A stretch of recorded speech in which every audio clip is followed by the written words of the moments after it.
Hello everyone, आज है 19 जनवरी और आज इस वीडियो में हम बात करेंगे वोडाफोन आइडिया के बारे में।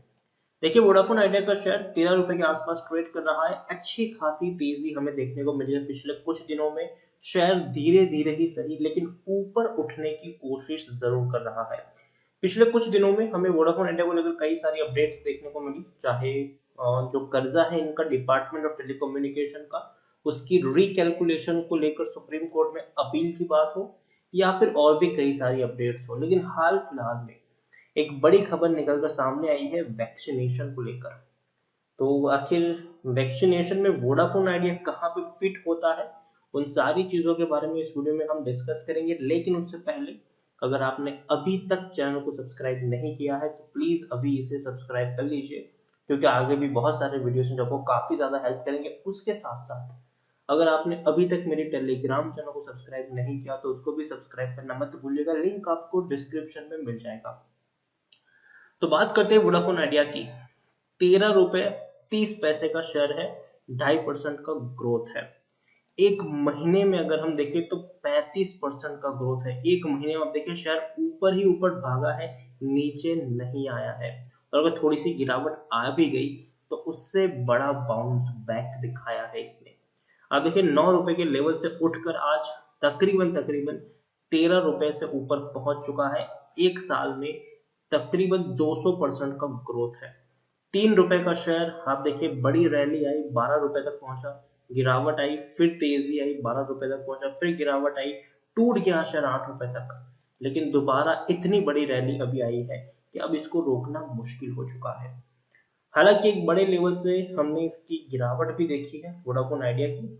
आप देखिए 122 रुपए के लेवल से गिरावट आई है। 2015 से शायद टूट ही रहा है।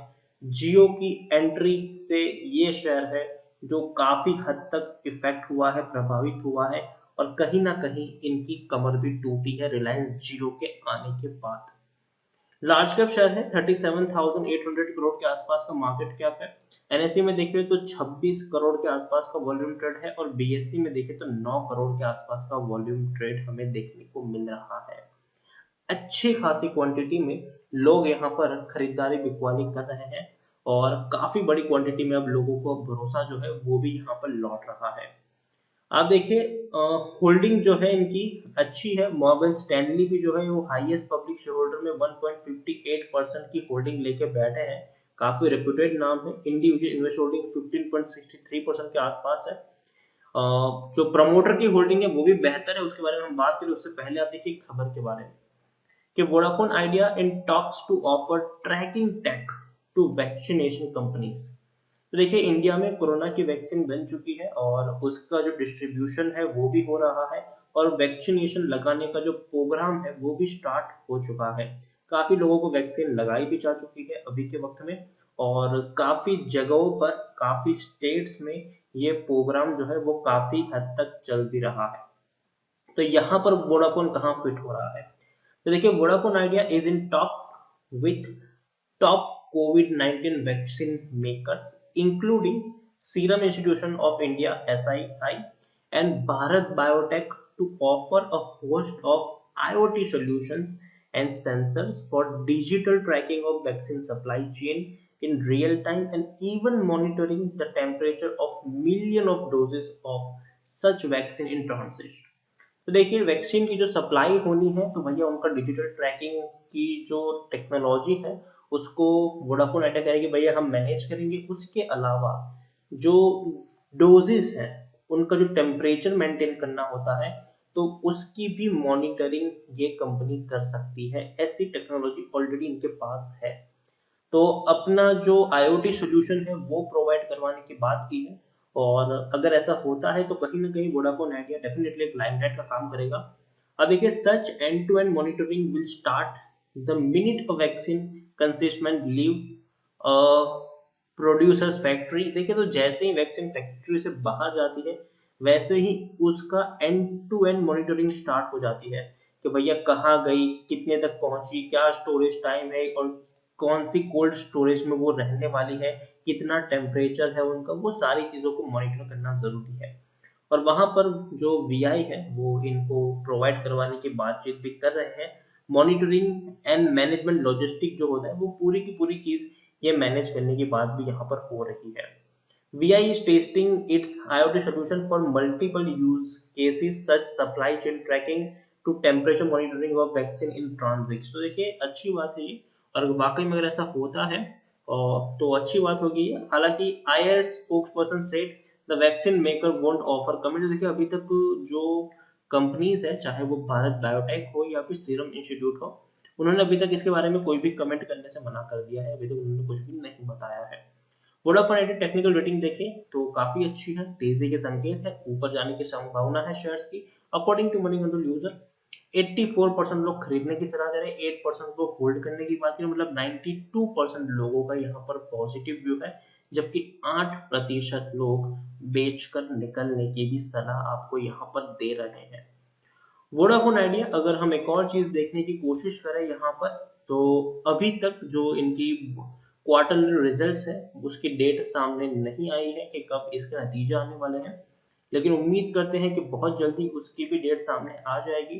जो सबसे बड़ी दिक्कत रही है वोडाफोन आइडिया की वो ये है कि उनका कर्जा बहुत है, और जो दूसरी सबसे बड़ी दिक्कत है वो ये है कि कंपनी प्रॉफिट नहीं कर पा रही है।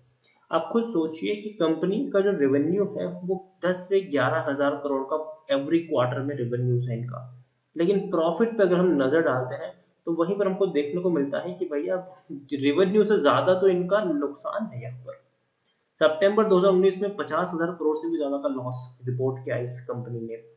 दिसंबर 2019 में 6,540 करोड़ का लॉस, मार्च 2020 में 11,711 करोड़ का लॉस, जून 2020 में 25,550 करोड़ का लॉस, उसके बाद 7,303 करोड़ का लॉस। तो नुकसान बड़े हैं यहाँ पर।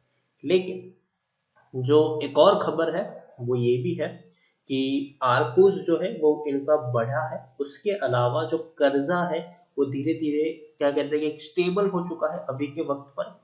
तो इसीलिए जो इनका इस बार के नतीजे हैं वो बेहतर आने की संभावना है। लेकिन मैं ये नहीं कहूंगा कि पॉजिटिव में आ जाएगा, ठीक है, लेकिन पिछले कुछ क्वार्टर के मुकाबले बेहतर नतीजे आ सकते हैं, ऐसी संभावना कई सारे एनालिस्ट के द्वारा बताई गई है। और इस बार मुझे भी लगता है कि शायद अच्छे नतीजे आ सकते हैं वोडाफोन आइडिया के।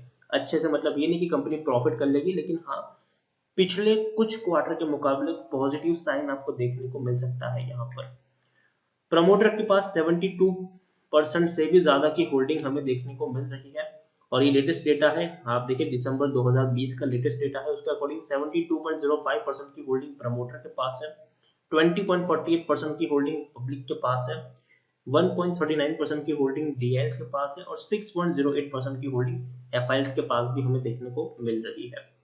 ओवरऑल वोडाफोन आइडिया को लेकर अगर आप मेरे चैनल को रेगुलर फॉलो कर रहे हो तो पिछले काफी वक्त से मैंने आपको यहाँ पर बाइंग की रेटिंग दी है। आप देखिए यहाँ पर मैंने कई बार, जब शेयर 8 रुपए के ऊपर था, 7 पे था, 5 पे था, 4 रुपए पर भी था, तब भी मैंने कहा था कि यहाँ पर खरीदारी बनती है, क्योंकि मुझे लगता है कि एटलीस्ट आने वाले 2-3 सालों तक तो ये कंपनी सेफ है। क्योंकि सरकार भी नहीं चाहेगी, गवर्नमेंट भी नहीं चाहेगी, डिपार्टमेंट ऑफ टेलीकम्युनिकेशन भी नहीं चाहेगा कि वोडाफोन आइडिया जैसी इतनी बड़ी कंपनी फेल हो जाए। एटलीस्ट कम से कम 2-3 सालों तक तो इस कंपनी को कुछ नहीं होने वाला है, ये बात श्योर है। और दूसरी बात, कहीं ना कहीं जो आउटरीच देखने को मिल रहा है जियो के खिलाफ, वो इनके फेवर में काम कर रहा है, चाहे इनका हाथ हो या ना हो, कहीं ना कहीं एयरटेल और वोडाफोन आइडिया को थोड़ा सा फायदा तो हुआ है। मैं ये नहीं कहूंगा कि बहुत बड़ा फायदा, लेकिन हाँ थोड़ा सा फायदा तो जरूर हुआ है, खास करके वोडाफोन आइडिया को, क्योंकि अगर इससे पहले के कुछ महीनों पे हम नजर डालें तो हर रोज वोडाफोन आइडिया के कई सारे कस्टमर्स थे जो इनका नेटवर्क छोड़कर जियो में जा रहे थे। तो अब एटलीस्ट जो जाने वाले लोग हैं वो धीरे धीरे कम हो रहे हैं, स्टेबल नंबर्स इनके देखने को मिल सकते हैं, और आरपूस भी है जो बढ़ता हुआ देखने को मिलेगा कि कुछ प्लान्स इन्होंने बढ़ाए हैं, रेट बढ़ाए हैं, और आने वाले दिनों में बहुत सारी टेलीकॉम कंपनियां जो है वो भी अपने रेट को बढ़ा सकती है। तो कहीं ना कहीं आरपूस जो है वो बढ़ सकता है, इन टेलीकॉम कंपनीज का प्रॉफिट थोड़ा सा बढ़ सकता है। और वोडाफोन आइडिया रिकैलकुलेशन को लेकर गए हैं कोर्ट में, देखना होगा कि क्या नतीजा आता है उसका। हालांकि कोई पॉजिटिव रिजल्ट निकलेगा उसकी संभावना कम है, लेकिन फिर भी जो एक अच्छी पॉसिबिलिटीज है वोडाफोन आइडिया को लेकर वो ये है कि जो हाल फिलहाल में नतीजे इनके आने वाले हैं दिसंबर क्वार्टर के, वो थोड़े से बेहतर आ सकते हैं, और यही एक उम्मीद में शेयर में तेजी भी है और खास करके जो जियो के खिलाफ आउटरीच है उसका कहीं ना कहीं थोड़ा सा फायदा इस कंपनी को जरूर मिल रहा है। वोडाफोन आइडिया मुझे लगता है कि देखिए जब शेयर 8-9 पे था तब मैंने 12 रुपए का टारगेट दिया था और अब जब ऑलरेडी उससे कई ऊपर निकल चुका है तो मुझे लगता है कि नेक्स्ट टारगेट इसका 15 रुपए के आसपास अब होना चाहिए शॉर्ट टर्म में। लॉन्ग टर्म में ये 20 रुपए तक भी जा सकता है। तो बने रहिए, वोडाफोन आइडिया में खरीदारी की है, फ्रेश बाइंग करना चाहो तो करो लेकिन टुकड़ों में खरीदारी करिए, ठीक है, क्योंकि तेजी के बाद गिरावट आएगी, गिरावट के बाद हल्की सी तेजी भी देखने को मिलेगी। तो टुकड़ों में खरीदारी करिए, ऑलरेडी काफी कुछ दौड़ चुका है तो अगर हल्की सी गिरावट भी यहाँ से आती है तो आप थोड़ी और क्वांटिटी को ऐड कर सके, तो इसीलिए टुकड़ों में खरीदारी करिए। बहुत बड़ी क्वांटिटी किसी एक लेवल पर खरीदने की कोशिश मत करिए। और दूसरी एक और चीज यहाँ पर ये भी है कि वोडाफोन आइडिया बहुत जल्दी फंड रेजिंग के लिए भी जा सकती है। अब किस तरीके की फंड रेजिंग होगी ये अभी से कहना मुश्किल है, लेकिन देखते हैं कि क्या होता है आने वाले दिनों में। तो बहुत बड़ी क्वांटिटी अभी खरीदने की सलाह नहीं है जब तक पूरा मामला क्लियर नहीं हो जाता। अभी अगर आप चाहें तो छोटी सी क्वांटिटी खरीद सकते हैं, आने वाले दिनों में डेफिनेटली आप थोड़ी बड़ी क्वांटिटी भी ऐड कर सकते हैं अगर गिरावट आ जाए तो वीडियो को यहीं पे एंड करूंगा। पसंद आया हो तो प्लीज लाइक और शेयर करो। चैनल पर अगर आप पहली बार आए तो प्लीज सब्सक्राइब करें। वोडाफोन आइडिया के बारे में आप क्या सोचते हैं वो भी आप मुझे कमेंट में लिख के बता सकते हैं। Thank you.